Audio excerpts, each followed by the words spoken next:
Assalamualaikum warahmatullahi wabarakatuh. Saya Belva Trista Ardila dari kelas 10 IPA ingin menjelaskan bagaimana tata cara pengurusan jenazah. Yang pertama, untuk memandikan jenazah ada syaratnya. Syaratnya yang pertama, jenazah adalah orang yang beragama Islam. Ada tubuhnya walaupun sedikit untuk dimandikan. Jenazah bukan mati syahid. Yang terakhir, bukan janin yang lahir dalam keadaan sudah meninggal akibat keguguran.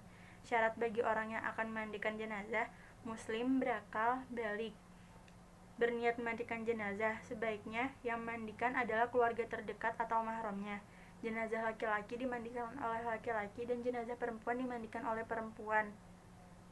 Terpercaya dan mengetahui hukum memandikan jenazah. Proses dan tata cara memandikan jenazah. Yang pertama, meletakkan jenazah di atas dipan atau meja. Diposisikan kepalanya lebih tinggi agar air dapat mengalir. Tempat memandikan jenazah harus tertutup.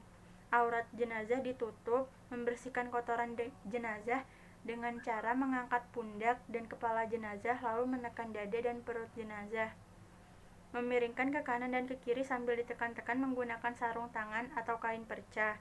Basuhlah jenazah sebagaimana tata cara berwudu. Siram jenazah mulai anggota wudu yang kanan dan dengan bilangan gasal menggunakan air dan daun bidara. Bersihkan tubuhnya menggunakan air.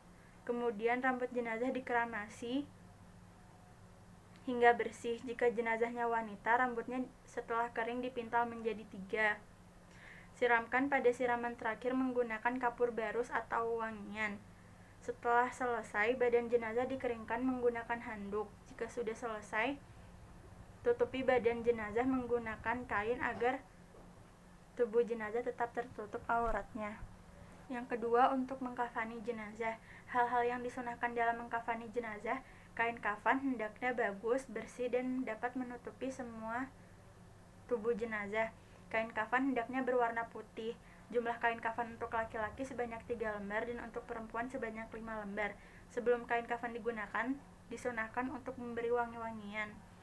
Tidak berlebihan dalam mengkafani jenazah. Tata cara mengkafani jenazah. Yang pertama, hamparkan kain di tempat yang nyaman, bersih, dan luas, lalu agak tinggi.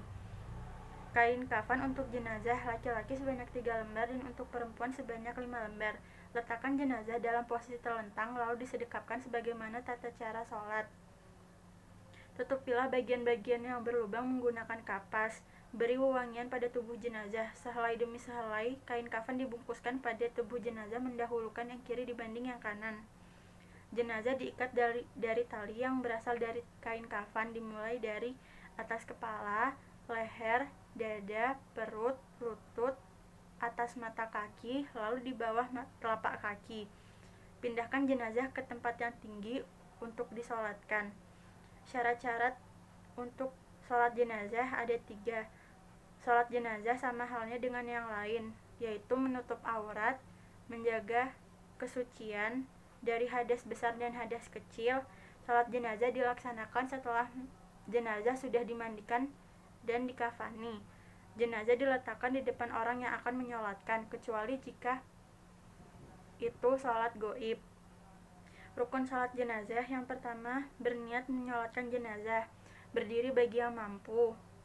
Membaca surah Al-Fatihah setelah takbir pertama. Membaca sholawat Nabi setelah takbir kedua.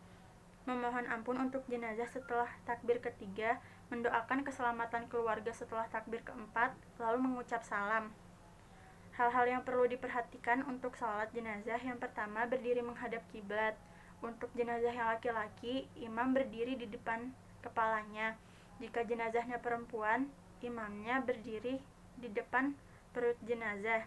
Niat untuk sholat jenazah. Jika jenazah laki-laki, sholli ala hadzal mayyiti arba'a takbiratin fardul kifayati ma'muma atau imama lillahi ta'ala. Untuk jenazah perempuan, usolli ala hazihil mayyitati arba'a takbirati fardul kifayati ma'muma atau imama lillahi ta'ala. Takbiratul ihram, membaca surah Al-Fatihah. Setelah takbir kedua, membaca sholawat Nabi. Setelah takbir ketiga, memohon ampunan untuk jenazah.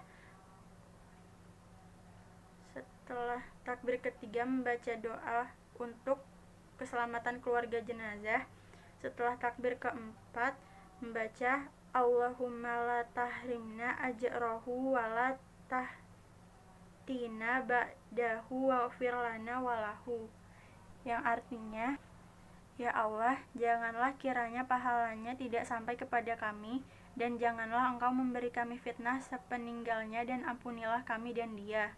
Lalu salam, menengok ke kanan dan ke kiri. Menguburkan jenazah. Yang pertama, membuat liang lahat secukupnya. Letakkan keranda mayat di pinggir-pinggiran galian kubur. 3 atau 2 orang cukup untuk membantu memasukkan jenazah ke dalam liang kubur. Angkat jenazah secara perlahan, lalu diberikan kepada orang yang sudah siap di dalam liang dengan membaca Bismillahi wa ala millati Rasulillah, yang artinya dengan nama Allah dan atas agama Rasulullah. Tali-tali pengikat dibuka dan kain kafan yang menutupi muka, pipi kanan, dan ujung kakinya ditempelkan ke tanah. Ditutup dengan papan kayu atau bambu, lalu ditimbun dengan tanah. Sebagai penanda, dapat digunakan batu nisan, daun, atau juga bisa menggunakan tanah yang dilebihkan. Dianjurkan berdoa setelah penguburan sebagaimana hadis yang artinya sebagai berikut. Dari Utsman bahwasannya ketika Nabi Shallallahu alaihi wasallam selesai menguburkan mayat, beliau berdiri lalu bersabda, mintakanlah ampunan untuk saudaramu dan mintakanlah supaya dia tetap mempertahankan keimanan dan keislamannya, karena ia sekarang akan ditanya. Hadis riwayat Abu Dawud dan Hakim. Terima kasih.